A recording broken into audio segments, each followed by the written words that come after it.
Turkey has taken in more Syrian refugees than any other country. Recently, it opened its largest refugee camp on its southern border.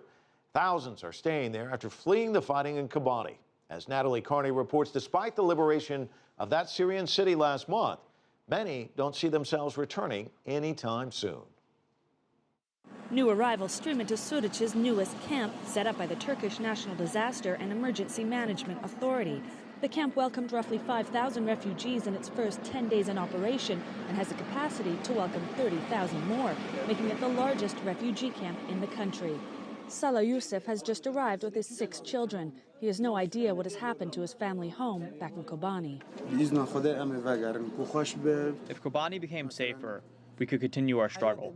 But now we have nothing. The 4-month battle for Kobane was only won in a devastating 4-year civil war that has destroyed much of Syria.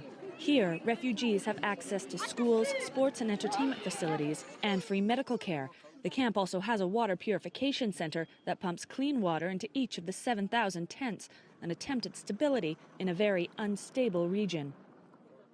We arrived on the day the camp's 6 markets were opening.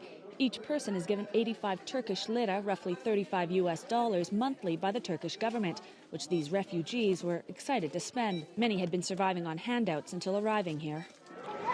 The fight for Kobane is far from over, with ISIL remaining in surrounding villages, as well as billions of dollars needed for reconstruction.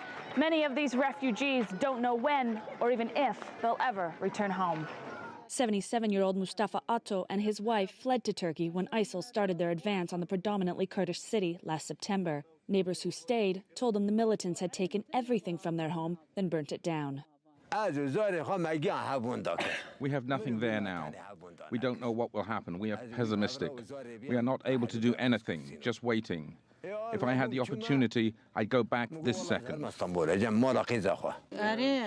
We are here, but we think about home all the time. Kobane was saved by the blood of our young people, our children. Disturbing pictures are emerging of what has become of this once bustling city in northern Syria. The region's Kurdish community have for years been fighting for an independent state. And while the liberation of Kobane might turn its military gains into political ones, some are asking at what cost. Natalie Carney, CCTV, Suruc, Turkey.